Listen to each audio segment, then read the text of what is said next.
Hello, जय हिंद। आप सभी का हमारे चैनल पर स्वागत है।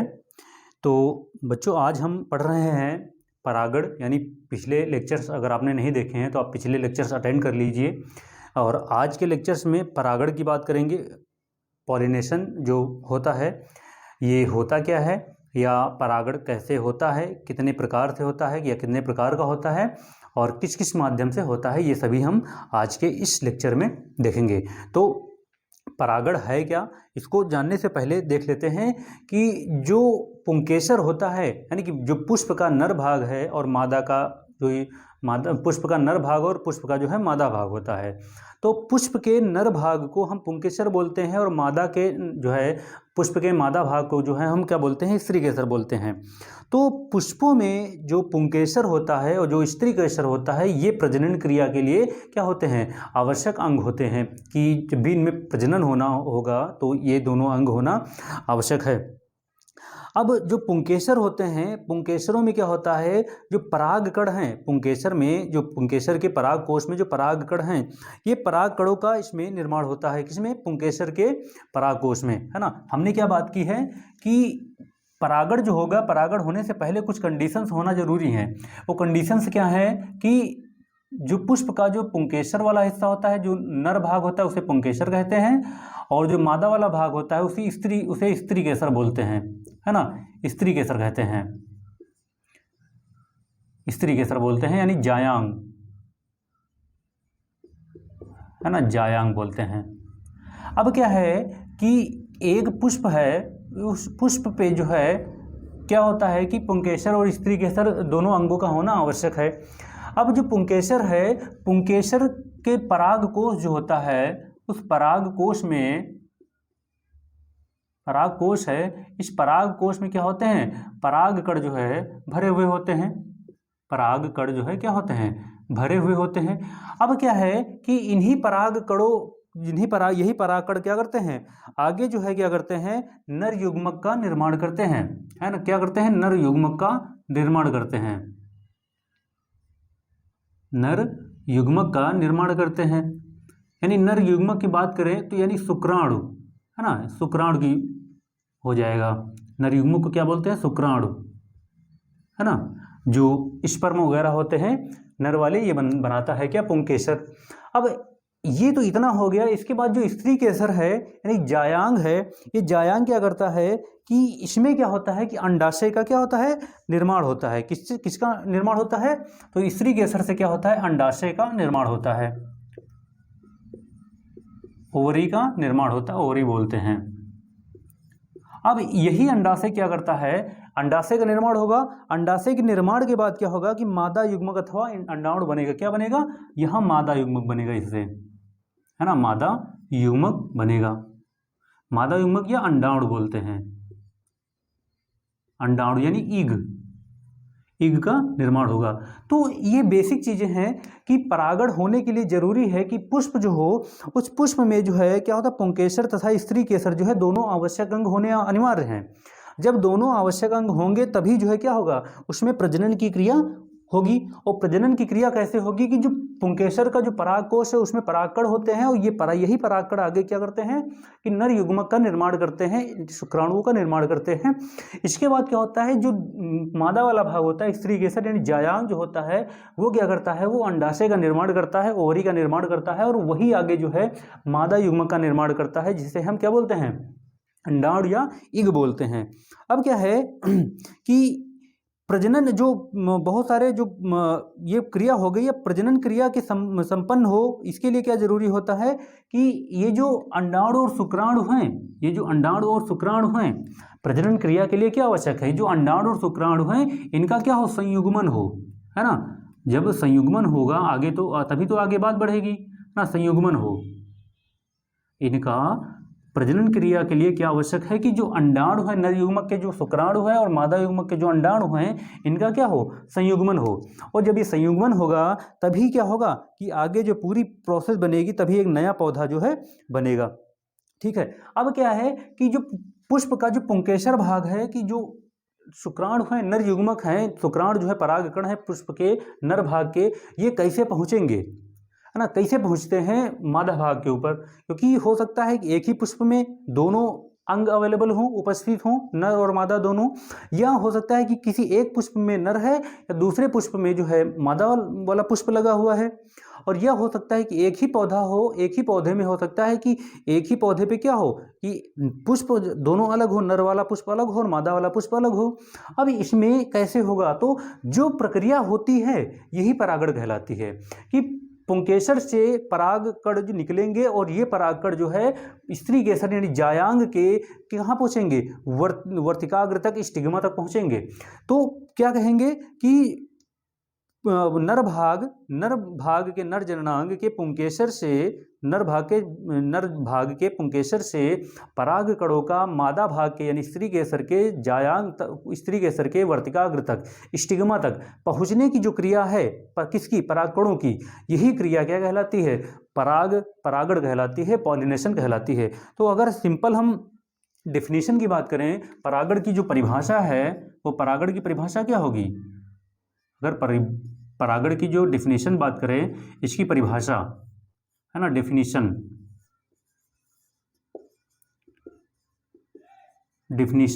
तो इसकी डेफिनेशन क्या होगी परागण की, तो परागण की डेफिनेशन होगी कि पराग कणों के परागकोश से वर्तिकाग्र तक पहुंचने की क्रिया परागण कहलाती है ना। कहाँ से अगर डेफिनेशन लिखे तो क्या लिखेंगे, पराग कणों यानी कि पुंकेसर के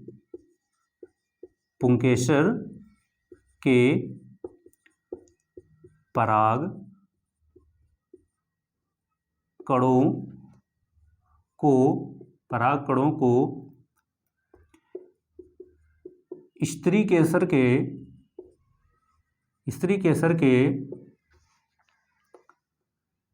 केसर के कहाँ, वर्तिकाग्र है ना, स्त्री केसर के वर्तिकाग्र तक पहुंचना है ना, वर्तिकाग्र तक पहुंचना क्या कहलाता है, परागण कहलाता है। बहुत सिंपल है, ज़्यादा डिफिकल्ट नहीं है, परागण कहलाता है। ठीक है, ये डेफिनेशन होगी परागण की, पॉलिनेशन की, है ना। क्या है कि सिंपल सी बात है कि आप लोगों ने जो है पुष्प के हम एक बार देख ही लेते हैं कि ये हमारा जो है क्या है, ये हमारा जो है पुंकेसर है ना, पुष्प का जो है नर भाग है। अब क्या है, इसके अंदर जो है क्या है, बहुत सारे जो है परागकण जो है भरे हुए हैं, है ना। ये पुंकेसर है हमारा, पुंकेसर है ना, ये परागकोश है, मैंने परागकोश मतलब जिसमें जो है परागकण भरे हुए हैं, परागकोश है। अब क्या है कि यहाँ पर जो है हमारा क्या है होता है, हो सकता है कि एक ही पुष्प पर हो या हो सकता है अलग हो ये। अब क्या है, ये हमारा क्या हो जाता है, ये जो है क्या है, स्त्री केसर है, स्त्री केसर है ना, स्त्री केसर जिसे हम जायांग भी बोलते हैं। ये हमारा वर्तिकाग्र है, वर्तिकाग्र यानी स्टिग्मा, और ये हमारी हो गई स्टाइल, जिसे वर्तिका बोलते हैं। और ये हमारा क्या है, अंडाशय है, अंडाशय है ना, ओवरी है। और इसी के बीच में जो है क्या बना होता है, इसी के बीच में जो है क्या बीजांड होता है, यानी ओव्यूल है। अब क्या है कि परागण होता क्या है ये देखते हैं। तो परागण क्या है कि पुंकेसर के परागकोश से क्या होता है, इन पराग कणों का, ये क्या इसके अंदर क्या भरे हैं, परागकण है ना, परागकण जो है इसके अंदर भरे हुए हैं, पॉलन ग्रेन्स भरे हुए हैं, क्या बोलते हैं, पॉलन ग्रेन्स इसके अंदर भरे हुए हैं। अब इन्हीं पॉलन ग्रेन्स का जो है कहाँ पहुँचना, स्त्री केसर के जो है वर्तिकाग्र स्टिग्मा तक पहुंचना क्या कहलाता है, परागण कहलाता है। ठीक है, ये प्रक्रिया जो होती है ये परागण कहलाती है, पॉलिनेशन कहलाती है। क्या कहलाती है, पॉलिनेशन। ठीक है, क्लियर हो गया होगा। तो ये सारी, अगर ऐसा रेखा चित्र आपको आपके नज़र में आ जाएगा तो आप बता सकते हैं कि क्या हो रहा है, परागण क्या होगा। यानी कि पुंकेसर नर भाग के पुंकेसर के परागकोश से परागकणों का वर्तिकाग्र तक पहुंचना, यानी स्त्री केसर के वर्तिकाग्र तक पहुंचना क्या कहलाता है? परागण कहलाता है। बस इतना ही, इसके आगे मत जाना, क्योंकि इसके बाद वहाँ क्या हो रहा है, निषेचन कैसे हो रहा है, वो अलग अलग की प्रक्रिया, वो निषेचन आ जाएगा, फर्टिलाइजेशन आ जाएगा, आगे पूरी प्रक्रिया होगी, जनन क्रिया आगे होगी। तो यहाँ से यानी पुंकेसर के पराग कोश से पराग कणों का कहाँ पहुँचना, स्त्री केसर के वर्तिकाग्र तक पहुँचना क्या कहलाता है? परागण कहलाता है। ठीक है, तो इतना आपको क्लियर हो गया होगा। तो यही सिंपल सी परागण की क्या है, डिफिनीशन है, इतना ही है। ठीक है, इसमें क्या आवश्यक है, 2 अंगों का होना आवश्यक है परागण के लिए, एक नर भाग और एक मादा भाग, 2 अंगों का होना आवश्यक है। 2 अंग जब होंगे, नर वाले में पुंकेसर होना चाहिए और मादा वाले में जो स्त्री केसर हो या जायांग हो, तो इन दोनों अंगों का होना आवश्यक है। और यही जो है आगे क्या करते हैं, पॉलिनेशन करते हैं। पॉलिनेशन होता है तो मादा भाग के पास पहुंचता है वर्तिकाग्र तक, और वर्तिकाग्र पर जब पहुंचेगा तो वहाँ जो है स्टाइल के माध्यम से जो है पॉलन ट्यूब होती है स्टाइल में, और पॉलन ट्यूब के माध्यम से जो है अंडाशय पहुंचेगा, अंडाशय से बीजांड में पहुंचेगा, और फिर जो है आगे पूरा जो है पूरी प्रोसेस होगी। अंडाशय से क्या बनता है, फल बन, अंडाशय अगर यहाँ निषेचन होगा तो वहाँ फल का निर्माण हो जाएगा, और बीजांड होगा तो यहाँ बीज का निर्माण हो जाएगा, सीड का निर्माण हो जाएगा। तो ये हम पिछले लेक्चर्स में देख चुके हैं।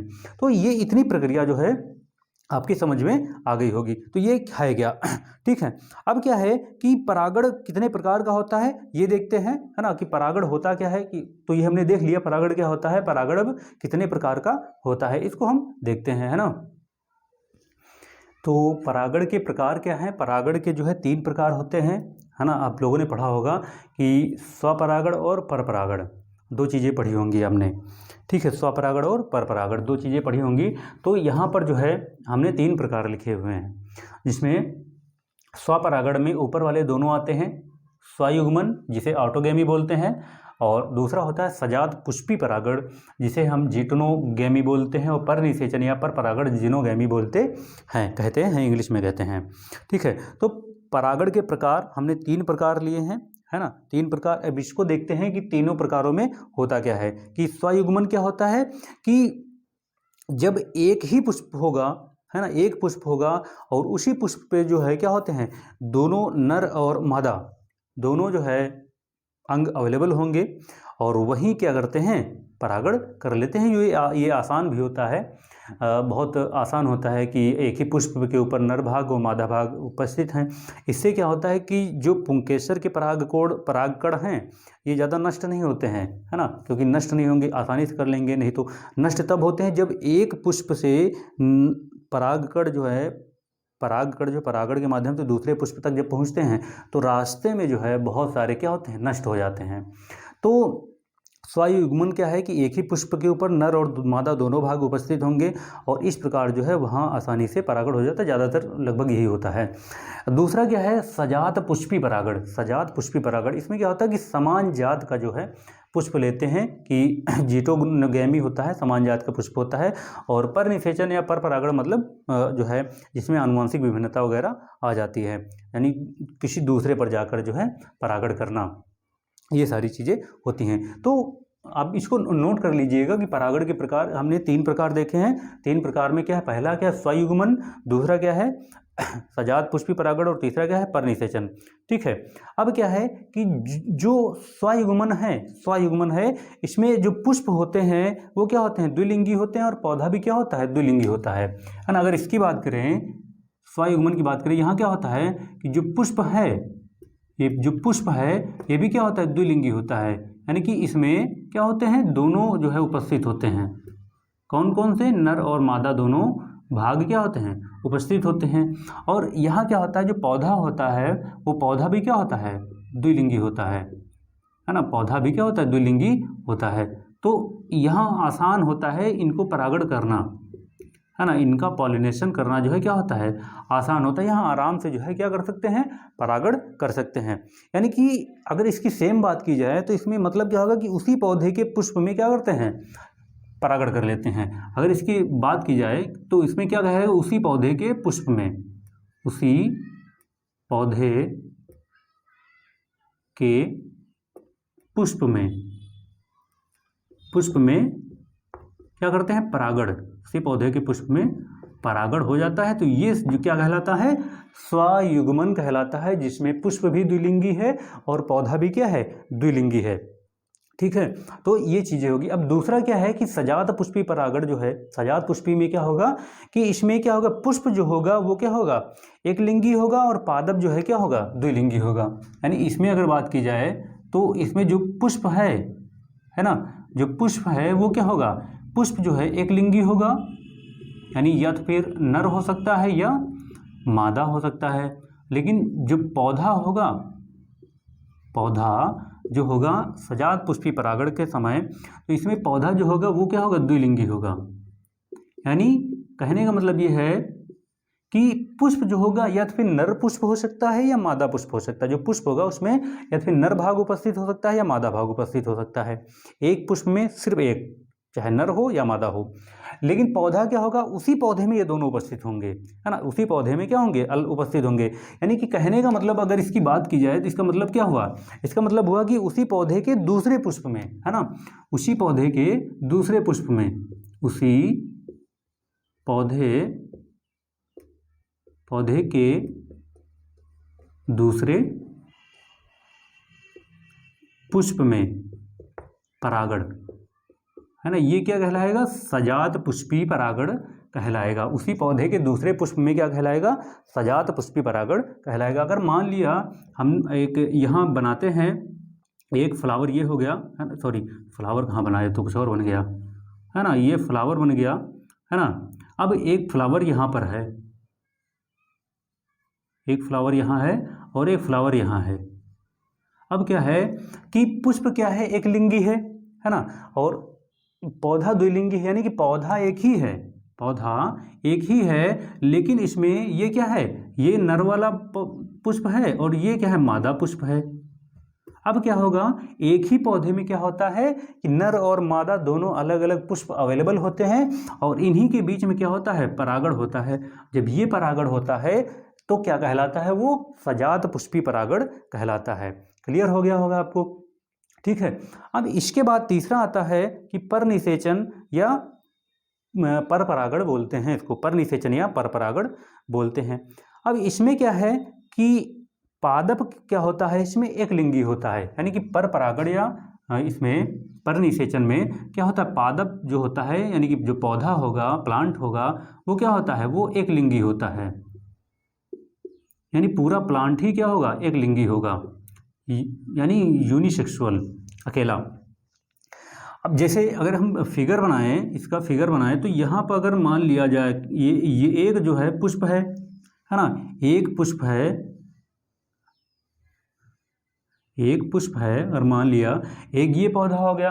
अब पादप एक लिंगी है, अगर ये मान लिया ये क्या है, ये मादा वाला पौधा है, मादा पौधा है यानी फीमेल है, ठीक है। और जब हम दूसरा बनाते हैं, दूसरा जब बनाएंगे तो वहाँ पर क्या होता है कि जो पुष्प होगा,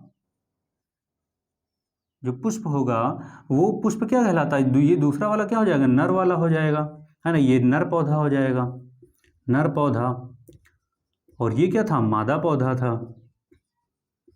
अब क्या है कि परनिषेचन में क्या होता है कि एक पौधा ऐसा होता है जो नर वाला होता है, जिसमें नर ही पुष्प लगते हैं, और एक मादा होते हैं जो मादा पुष्प लगते हैं, फीमेल जो है फ्लावर आते हैं।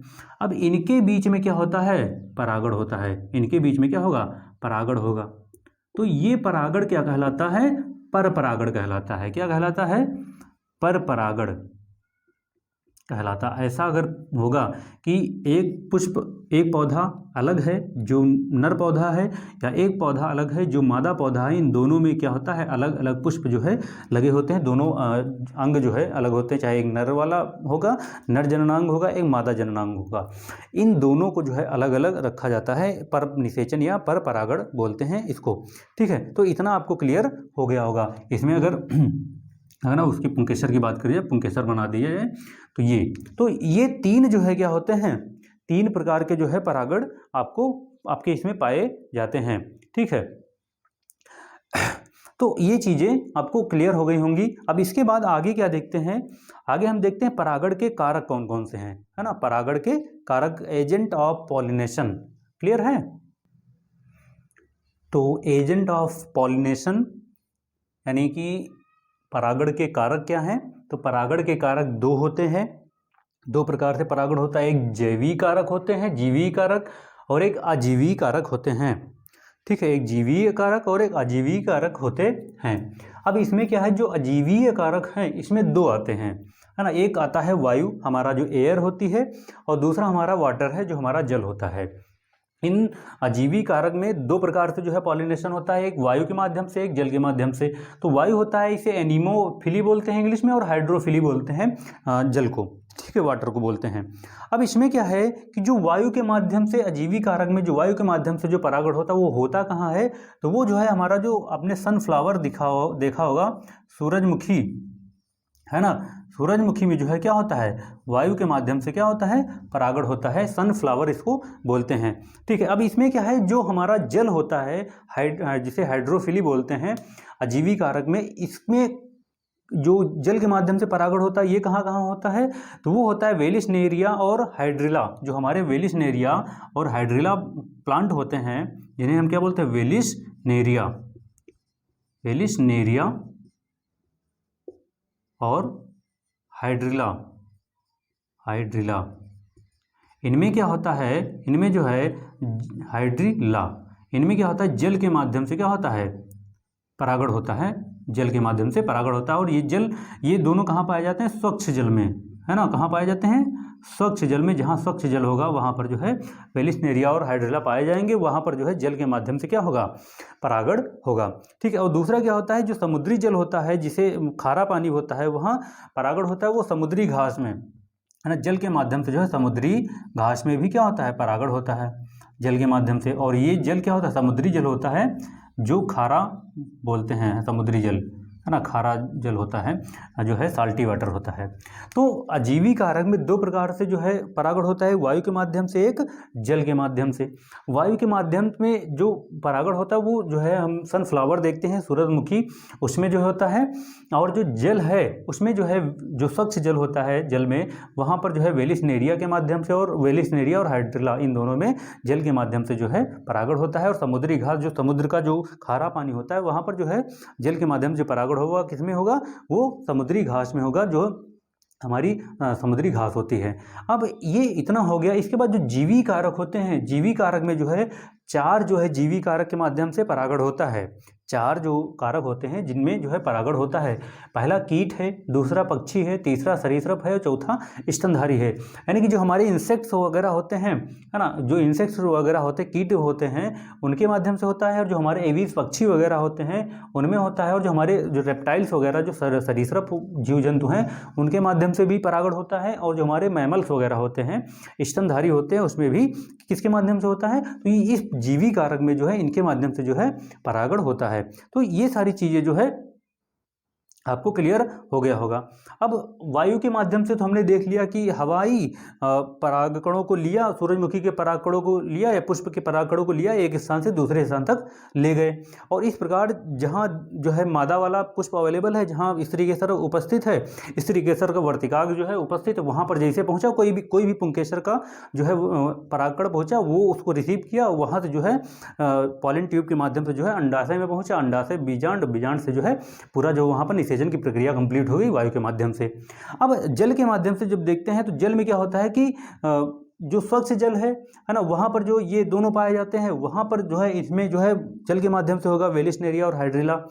और दूसरा क्या, तो जो समुद्री जल होता है यानी खारा जल होता है, वहाँ समुद्री घास में जो है जल के माध्यम से क्या होता है, परागण होता है। तो ये दोनों जो है आपको क्लियर हो गए होंगे। इसके बाद जो है क्या होता है, जो अगर इसमें एक चीज़ और देखी जाए कि इसमें जल वल में, तो वाटर हायंथिस होता है, उसमें भी क्या होता है, जल के माध्यम से आप ये जल कुकुम्भी बोलते हैं, जिसे पुपही वगैरह हम लोग लोकल लैंग्वेज में बोलते हैं। तालाबों में अक्सर पाई जाती है, ग्रीन कलर की, और हल्का जो है क्या बोलते हैं, बैंगनी कलर का जो है पुष्प होता है उसमें। तो उसमें भी क्या होता है, जल के माध्यम से जो है होता है। लेकिन आपने वाटर लिली का जो है देखा होगा, यानी कि जो कमल खिलता है, वाटर लिली, है ना, वाटर लिली, नाम तो वाटर लिली है इसका, वाटर लिली, लेकिन आपको लगेगा कि इसमें भी क्या होगा, जल के माध्यम से ही क्या होगा, क्या परागण होगा जल के माध्यम से, लेकिन ऐसा नहीं होता है। इसमें जल के माध्यम से परागण नहीं होता है। इसमें परागण कैसे होता है, तो जो है कीटों के माध्यम से परागण होता है। किसके माध्यम से? कीटों के माध्यम से परागण होता है। तो इसको ये एक जो है अपवाद है। इस अपवाद को आप याद रखना कि वाटर लिली में जो है परागण जो होता है वो किसके माध्यम से होता है? कीटों के माध्यम से परागण होता है, जल के माध्यम से नहीं होता है। ये आपको जो है तालाबों में जो है अक्सर जो कमल जो है खिला हुआ सफ़ेद दिख जाएगा, वाटर लिली बोलते हैं। और जो वाटर हायसिंथ होता है उसमें जो है वो भी होता है वाटर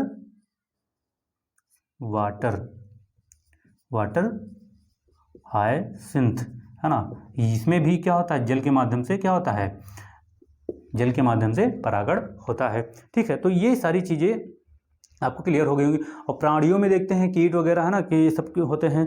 तो इसमें जो है क्या होता है? इनके माध्यम से जो है पूरा क्या होता है? परागण होता है। तो ये पूरा जो है क्या है? परागण की हमने पूरा देखा कि परागण क्या है, परागण कितने प्रकार का होता है और परागण के कारक क्या हैं। तो सिंपल सी चीज़ है कि नर भाग के जो परागकण जाते हैं मादा भाग के वर्तिकाग्र तक, और वहाँ से जो है पूरा जो है आगे प्रक्रिया होती है। तो नर भाग के परागकोश से परागकणों का निकलकर जो है मादा भाग के जो है वर्तिकाग्र तक पहुँचना क्या कहलाता है? परागण कहलाता है। और कितने प्रकार का होता है? तो हमने 3 प्रकार के पढ़े परागण होते हैं। स्वयुग्मन होता है, समजात पुष्पी होता है, और परनिषेचन या पर परागण होता है। इसके बाद देखिए कि परागण जो हो रहा है इसके कारक क्या हैं, कि मतलब कौन कौन परागण करता है। तो हमने देखा कि दो फैक्टर होते हैं। एक जैवी फैक्टर होता है, एक अजैवी फैक्टर होता है।